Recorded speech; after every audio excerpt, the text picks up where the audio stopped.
ನಮಸ್ಕಾರ. ನಾನು ಇವತ್ತಿನ ವಿಡಿಯೋದಲ್ಲಿ ಈ ಫ್ಯಾಟ್ ಡಯಟ್ಸ್ನ ಎಫೆಕ್ಟ್ಸ್ ಬಗ್ಗೆ ನಿಮ್ಗೆಲ್ಲರಿಗೂ ತಿಳಿಸ್ಕೊಡ್ತಾ ಇದ್ದೀನಿ. ಓಕೆ, ಈ ವಿಡಿಯೋ ಯಾರೆಲ್ಲ ಡಯಟ್ನ ಸ್ಟಾರ್ಟ್ ಮಾಡಬೇಕು ಅಂತ ಇದ್ದೀರಾ, ಆಲ್ರೆಡಿ ಡಯಟ್ನ ಸ್ಟಾರ್ಟ್ ಮಾಡಿದ್ದೀರಾ, ಅವ್ರಿಗೆಲ್ಲ ಈ ವಿಡಿಯೋ ತುಂಬ ಸಹಾಯ ಆಗುತ್ತೆ. ಸೊ ಮೊದಲನೇದಾಗಿ ಈ ಫ್ಯಾಟ್ ಡಯಟ್ ಅಂದರೆ ಏನು ಅಂತ ನೋಡೋದಾದ್ರೆ, ಯಾವ ಡಯಟು ಇಮಿಡಿಯೇಟ್ ರಿಸಲ್ಟ್ಸ್ ಕೊಡುತ್ತೋ, ಓಕೆ, ಯಾವುದೇ ಸೈಂಟಿಫಿಕ್ ಎವಿಡೆನ್ಸ್ ಇಲ್ಲದ ಹಾಗೆ ಅದನ್ನು ನಾವು ಫ್ಯಾಟ್ ಡಯಟ್ ಅಂತ ಕರಿಬೋದು. ಓಕೆ, ಸೊ ಇದರಿಂದ ದೇಹದ ಮೇಲೆ ತುಂಬ ಅಡ್ಡ ಪರಿಣಾಮಗಳು ಉಂಟಾಗುತ್ತೆ. ಓಕೆ, ಸೊ ಮತ್ತೆ ಯಾವ್ಯಾವ ಎಫೆಕ್ಟ್ಸು ಅಂತ ನೋಡೋದಾದ್ರೆ, ಓಕೆ, ಮೊದಲನೆಯದಾಗಿ ನೋಡೋದಾದ್ರೆ ಈ ಫ್ಯಾಟ್ ಡಯಟ್ ಫಾಲೋ ಮಾಡೋದ್ರಿಂದ ಈ ನ್ಯೂಟ್ರಿಯೆಂಟ್ ಡಿಫಿಷಿಯನ್ಸಿ ಆಗುತ್ತೆ. ಓಕೆ, ಸೊ ಯಾಕಂತ ಅಂದರೆ ಈ ಡಯಟ್ಗಳಲ್ಲಿ ಈ ಸರ್ಟೈನ್ ಫುಡ್ ಗ್ರೂಪ್ಸ್ ಮಿಸ್ ಆಗಿರುತ್ತೆ, ನ್ಯೂಟ್ರಿಯೆಂಟ್ಸ್ ಮಿಸ್ ಆಗಿರುತ್ತೆ. ಇದರಿಂದ ಏನಾಗುತ್ತೆ ಅಂದರೆ ಈ ವಿಟಮಿನ್ ಮಿನರಲ್ ಡಿಫಿಷಿಯನ್ಸಿ ಮತ್ತು ಮ್ಯಾಕ್ರೋ ನ್ಯೂಟ್ರಿಯೆಂಟ್ ಡಿಫಿಷಿಯನ್ಸಿ ಆಗುತ್ತೆ. ಇದರಿಂದ ಆಯಾಸ ಆಗೋದು, ಸುಸ್ತಾಗೋದು ಮತ್ತು ನಮ್ಮ ಇಮ್ಯುನಿಟಿ ಲೆವೆಲ್ ಡ್ರಾಪ್ ಆಗೋದು, ಈ ರೀತಿ ಎಲ್ಲ ತೊಂದರೆ ಆಗುತ್ತೆ. ಓಕೆ, ಸೊ ನೆಕ್ಸ್ಟ್ ನೋಡೋದಾದರೆ muscle loss. Okay, lean muscle loss ಆಗುತ್ತೆ ಈ ರೀತಿ ಡಯಟ್ಗಳನ್ನ ಫಾಲೋ ಮಾಡೋದ್ರಿಂದ. ಓಕೆ, ಸೊ ಆಕ್ಚುಲಿ ಹೇಳೋದಾದ್ರೆ ನಮ್ಮ ದೇಹದಲ್ಲಿ ಫ್ಯಾಟ್ ಲಾಸ್ ಮಾಡಬೇಕು, ನಾವು ಸರಿಯಾದ ಡಯಟ್ ಫಾಲೋ ಮಾಡ್ತಿದ್ದೀವಿ ಅಂದರೆ ಮಸಲ್ ಲಾಸ್ ಆಗಬಾರ್ದು. ಇಲ್ಲಿ ರಿವರ್ಸ್ ಆಗುತ್ತೆ. Okay, instead of fat loss muscle loss ಆಗ್ತಾ ಇರುತ್ತೆ ನಮ್ಮ ದೇಹದಲ್ಲಿ. ಓಕೆ, ಸೊ ಏನಾಗುತ್ತೆ ಇಲ್ಲಿ ಅಂತ ಅಂದಾಗ ಏನ್ ಮಾಡ್ತಾರೆ ಜನಗಳೇನು ಮಾಡ್ತಾರೆ ಅಂದರೆ ವೇಯಿಂಗ್ ಸ್ಕೇಲಲ್ಲಿ ಹೋಗ್ಬಿಟ್ಟು ವೆಯ್ಟ್ ಚೆಕ್ ಮಾಡ್ಕೊಳ್ತಾರೆ. ಅಲ್ಲೇನಾಗ್ತಿರುತ್ತೆ, ಅವ್ರ ವೆಯ್ಟು ಕಡಿಮೆ ತೋರಿಸ್ತಾ ಇರುತ್ತೆ, ಬಟ್ ಅವ್ರಿಗೆ ಅವೇರ್ ಇರೋದಿಲ್ಲ ಅವ್ರಿಗೆ ಯಾವ ರೀತಿ ವೆಯ್ಟ್ ಲಾಸ್ ಆಗ್ತಾ ಇರುತ್ತೆ, ಅಲ್ಲಿ ಫ್ಯಾಟ್ ಲಾಸ್ ಆಗ್ತಾ ಇದೆಯಾ ಮಸಲ್ ಲಾಸ್ ಆಗ್ತಾ ಇದೆಯಾ ಅಂತ. ಡೆಫಿನೆಟ್ಲಿ ಅಲ್ಲಿ ಮಸಲ್ ಲಾಸ್ ಆಗ್ತಾ ಇರುತ್ತೆ ಫ್ಯಾಟ್ ಲಾಸ್ ಬಗ್ಗೆ. ಇದರಿಂದ ಏನಾಗುತ್ತೆ ಅಂದರೆ ಫಿಸಿಕಲ್ ಸ್ಟ್ರೆಂತ್ ಕಡಿಮೆ ಆಗುತ್ತೆ, ಎನರ್ಜಿ ಲೆವೆಲ್ ಡ್ರಾಪ್ ಆಗುತ್ತೆ. ಓಕೆ, ಸೊ ಇದರಿಂದ ನಮ್ಮ ಮೆಟಬಾಲಿಕ್ ರೇಟ್ ಕೂಡ ಕಡಿಮೆ ಆಗುತ್ತೆ. ಓಕೆ, ಸೊ ನೆಕ್ಸ್ಟ್ ನೋಡೋದಾದ್ರೆ again so metabolic effect. Okay, it affects metabolic rate. Okay, ಏನಾಗುತ್ತೆ ಈ ಡಯಟ್ನ ನಾವು ಜಾಸ್ತಿ ದಿನ ಫಾಲೋ ಮಾಡಿದಾಗ ಅಂದಾಗ ನಮ್ಮ ಎನರ್ಜಿ ಲೆವೆಲ್ ಡ್ರಾಪ್ ಆದಾಗ ಈ ಬೇಸಲ್ ಮೆಟಬಾಲಿಕ್ ರೇಟ್ ಕೂಡ ಡ್ರಾಪ್ ಆಗುತ್ತೆ.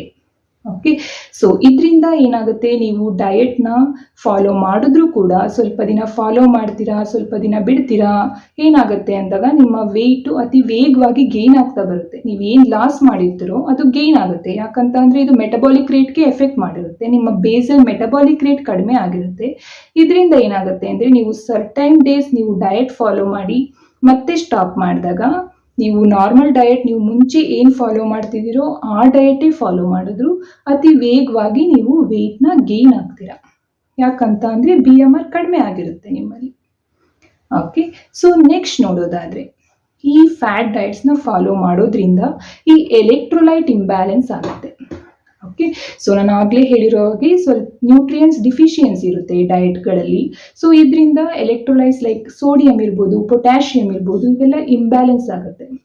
ಓಕೆ, ಸೊ ಏನಾಗುತ್ತೆ ಈ ಇಂಬ್ಯಾಲೆನ್ಸ್ ಆದಾಗ, ಎಲೆಕ್ಟ್ರೋಲೈಟ್ ಇಂಬ್ಯಾಲೆನ್ಸ್ ಆದಾಗ ಈ ಮಸಲ್ ಕ್ರ್ಯಾಂಪ್ಸ್ ಇರ್ಬೋದು, ಓಕೆ, ಸೊ ತುಂಬ ಆಯಾಸ ಇರ್ಬೋದು, ಈ ರೀತಿ ತೊಂದರೆಗಳು ಆಗುತ್ತೆ. ಓಕೆ, ಸೊ ನೆಕ್ಸ್ಟ್ ನೋಡೋದಾದರೆ ಈ ಫ್ಯಾಟ್ ಡಯಟ್ನ ಫಾಲೋ ಮಾಡೋದ್ರಿಂದ ಏನಾಗುತ್ತೆ ಅಂತ ಅಂದರೆ ಸೈಕಾಲಜಿಕಲಿ ಕೂಡ ಇದು ಎಫೆಕ್ಟ್ ಆಗುತ್ತೆ. ಓಕೆ, ಹೇಗೆ ಅಂತಂದರೆ ಇದು ನಕಾರಾತ್ಮಕವಾಗಿ ಈ ಮಾನಸಿಕವಾಗಿ ಪರಿಣಾಮ ಬೀರ್ತಾ ಇರುತ್ತೆ. ಓಕೆ, ಸೊ ಕೆಲವೊಬ್ಬರು ಈ ಆಹಾರ ನೋಡಿದ್ರೆ ಭಯ ಥರ ಫೀಲ್ ಆಗೋದಿರ್ಬೋದು. ಓಕೆ, ಸೊ ಮತ್ತೆ ಏನೋ ತಪ್ಪು ಮಾಡ್ತಾ ಇದ್ದೀನೇನೋ ನಾನು ಈ ಆಹಾರ ತಿಂದರೆ ಅನ್ನೋ ಭಾವನೆ ಮೂಡೋದಿರ್ಬೋದು. ಆ ರೀತಿ ಎಲ್ಲ ಸೈಕಾಲಜಿಕಲಿ ಕೂಡ ಇದು ಎಫೆಕ್ಟ್ ಮಾಡ್ತಾ ಇರುತ್ತೆ. ಓಕೆ, ನಾವು ಜಾಸ್ತಿ ಫ್ಯಾಟ್ ಡಯಟ್ಗೆ ಅವಲಂಬಿತ ಆದಾಗ. ಓಕೆ, ಸೊ ನೆಕ್ಸ್ಟ್ ಈ ಫ್ಯಾಟ್ ಡಯಟ್ನ ಫಾಲೋ ಮಾಡೋದ್ರಿಂದ ನಮ್ಮ ಗ್ಯಾಸ್ಟ್ರೋ ಇಂಟೆಸ್ಟೈನಲ್ ಟ್ರ್ಯಾಕ್ ಮೇಲೂ ಕೂಡ ಪರಿಣಾಮ ಬೀರುತ್ತೆ. ಯಾಕಂತ ಅಂದರೆ ನೀವು ಸಡನ್ನಾಗಿ ನಿಮ್ಮ ಡಯಟ್ನ ಚೇಂಜ್ ಮಾಡಿದಾಗ ಅದರಲ್ಲಿ ಸರ್ಟೈನ್ ನ್ಯೂಟ್ರಿಯೆಂಟ್ ಡಿಫಿಷಿಯನ್ಸಿ ಆದಾಗ ಏನಾಗುತ್ತೆ ಅಂದರೆ ಇದು ಗ್ಯಾಸ್ಟ್ರೋ ಇಂಟೆಸ್ಟೈನಲ್ ಟ್ರ್ಯಾಕ್ ಮೇಲೆ ಪರಿಣಾಮ ಬೀರುತ್ತೆ, ಅದಕ್ಕೆ ಸ್ಟ್ರೆಸ್ ಆಗುತ್ತೆ. ಇದರಿಂದ ಕಾನ್ಸ್ಟಿಪೇಷನ್ ಆಗೋದಿರ್ಬೋದು, ವಾಮಿಟಿಂಗ್ ಆಗೋದಿರ್ಬೋದು, ಮತ್ತು ಸ್ಟೊಮಕ್ ಬ್ಲೋಟಿಂಗ್ ಆಗೋದಿರ್ಬೋದು, ಈ ರೀತಿ ಸಮಸ್ಯೆಗಳು ಕೂಡ ಕಾಣಿಸ್ಕೊಳ್ಳುತ್ತೆ.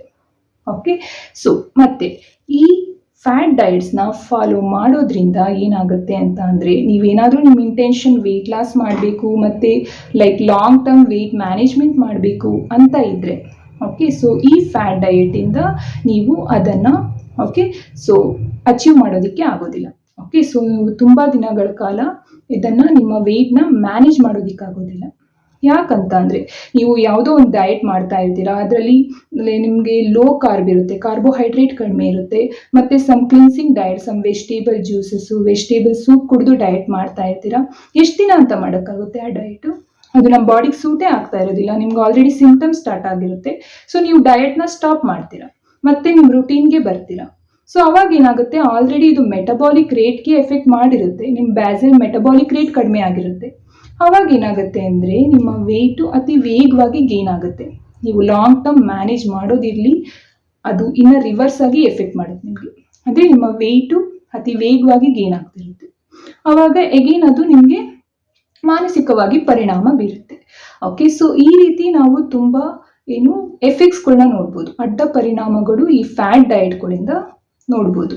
ಸೊ ನೀವು ಆದಷ್ಟು ಯಾವುದೋ ಒಂದು ಸೋಷಿಯಲ್ ಮೀಡಿಯಾದಲ್ಲಿ ನೋಡಿ ಇನ್ಫ್ಲೂಯೆನ್ಸ್ ಆಗೋದ್ರ ಬದಲು ಓಕೆ, ಸೊ ಸರಿಯಾದ ಡಯಟ್ನ ಫಾಲೋ ಮಾಡಬೇಕು, ಸರಿಯಾದ ಗೈಡ್ಲೈನ್ಸ್ನ ಫಾಲೋ ಮಾಡಬೇಕು. ಸೊ ನೀವು ಏನೋ ಒಂದು ಡಯಟ್ನ ಫಾಲೋ ಮಾಡ್ತಿದ್ದೀರಾ ಅಂತ ಅಂದರೆ ಅದಕ್ಕೆ ಸರಿಯಾದ ಸೈಂಟಿಫಿಕ್ ಎವಿಡೆನ್ಸ್ ಇರಬೇಕು. ಯಾವಾಗ ಸರಿಯಾದ ಸೈಂಟಿಫಿಕ್ ಎವಿಡೆನ್ಸ್ ಇದೆ ಅಂದಾಗ ಸೊ ಅದರಿಂದ ಅಡ್ಡ ಪರಿಣಾಮಗಳು ಆಗೋದಿಲ್ಲ. ಓಕೆ, ಸೊ ನೀವು ಆದ್ದರಿಂದ ಯಾವುದೋ ಒಂದು ಡಯಟ್ನ ಸ್ಟಾರ್ಟ್ ಮಾಡೋದಕ್ಕಿಂತ ಮುಂಚೆ ಓಕೆ, ಸೊ ಸರಿಯಾದ ಡಯಟ್ನ ಫಾಲೋ ಮಾಡೋದಕ್ಕೆ ನೀವು ಪ್ರಾಮುಖ್ಯತೆ ಕೊಡಬೇಕು. ಓಕೆ, ಸೊ ನೀವು ಯಾವುದೋ ಒಂದು ರೀಸನ್ಗೆ ಡಯಟ್ ಫಾಲೋ ಮಾಡಬೇಕು, ವೆಯ್ಟ್ ಲಾಸ್ಗೆ ಇರ್ಬೋದು, ಇಲ್ಲ ಅಂತ ಅಂದರೆ ಯಾವುದೋ ಸರ್ಟೆನ್ ಹೆಲ್ತ್ ಕಂಡೀಷನ್ಸ್ಗೆ ಇರ್ಬೋದು, ಇಶ್ಯೂಸ್ಗೆ ಇರ್ಬೋದು. ಓಕೆ, ಸೊ ನೀವು ಡಯಟ್ ಫಾಲೋ ಮಾಡಬೇಕು, ಸ್ಟಾರ್ಟ್ ಮಾಡಬೇಕು ಅಂತ ಇದ್ದರೆ ಅದಕ್ಕಿಂತ ಮುಂಚೆ ಕ್ವಾಲಿಫೈಡ್ ಡಯಟಿಷಿಯನ್ ಅಥವಾ ನ್ಯೂಟ್ರಿಷನಿಸ್ಟ್ನ ಮೀಟ್ ಮಾಡಬೇಕು ನೀವು ತಪ್ಪದೆ. ಸೊ ಅವರಿಂದ ನೀವು ಸಲಹೆಗಳನ್ನ ತಗೊಳ್ಬೇಕು, ಗೈಡೆನ್ಸ್ಗಳನ್ನ ತಗೊಳ್ಬೇಕು. ಸೊ ಆವಾಗ ನಿಮಗೆ ಒಂದು ಐಡಿಯಾ ಬರುತ್ತೆ ಯಾವ ರೀತಿ ನಾನು ಡಯಟ್ ಫಾಲೋ ಮಾಡಬೇಕು ಅಂತ. ಮತ್ತು ನಿಮ್ಮ ಡಯಟು ಲೈಕ್ ಪರ್ಸನಲೈಸ್ಡ್ ಇರಬೇಕು. ಓಕೆ, ಸೊ ಯಾರೋ ಒಬ್ಬರು ಫಾಲೋ ಮಾಡ್ತಿದ್ದಾರೆ, ಆ ಡಯಟ್ ನಾನು ಫಾಲೋ ಮಾಡಬೇಕು ಅಂತ ಅಂದರೆ ಅದು ನಿಮ್ಮ ಬಾಡಿ ಸೂಟ್ ಆಗೋದಿಲ್ಲ. ಯಾಕಂತ ಅಂದರೆ ಒಬ್ಬರು ಬಾಡಿ ಕಂಡೀಷನ್ ಇನ್ನೊಬ್ಬರು ಬಾಡಿ ಕಂಡೀಷನ್ಗೆ ನಾವು ಕಂಪೇರ್ ಮಾಡಿದಾಗ ಡಿಫ್ರೆಂಟ್ ಇರುತ್ತೆ. ಓಕೆ, ಸೊ ಆದ್ದರಿಂದ ನೀವು ಕ್ವಾಲಿಫೈಡ್ ಡಯಟಿಷಿಯನ್ ಅಥವಾ ನ್ಯೂಟ್ರಿಷನಿಸ್ಟ್ ಹತ್ರ ಸಲಹೆ ಪಡೆದು ನೀವು ಎನಿ ಡಯಟ್ನ ಫಾಲೋ ಮಾಡಿ, ಪ್ರೊಫೆಷನಲ್ ಗೈಡೆನ್ಸ್ ತಗೊಳ್ಳಿ, ಆಮೇಲೆ ನೀವು ಡಯಟ್ನ ಸ್ಟಾರ್ಟ್ ಮಾಡಿ. ಸೊ ಇದರಿಂದ ನೀವು ಲೈಕ್ ಅಡ್ಡ ಪರಿಣಾಮಗಳು ಉಂಟಾಗೋದನ್ನ ನೀವು ತಡೆದುಕೊಳ್ಬೋದು. ಓಕೆ, ಸೊ ತಪ್ಪದೇ ಸರಿಯಾದ ಡಯಟ್ನ ಫಾಲೋ ಮಾಡಿ, ಬ್ಯಾಲೆನ್ಸ್ ಡಯಟ್ನ ಫಾಲೋ ಮಾಡಿ. ಯಾವುದೇ ಫ್ಯಾಟ್ ಡಯಟ್ ಇಮಿಡಿಯೇಟ್ ರಿಸಲ್ಟ್ಸ್ ಬೇಕು ಅಂತ ಯಾವುದೇ ರೀತಿಯ ಡಯಟ್ಗಳನ್ನ ಫಾಲೋ ಮಾಡಬೇಡಿ ಅಂತ ಹೇಳ್ತಾ ನಾನು ಇವತ್ತು ಈ ವಿಡಿಯೋನ ಮುಗಿಸ್ತಾ ಇದ್ದೀನಿ. Thank you.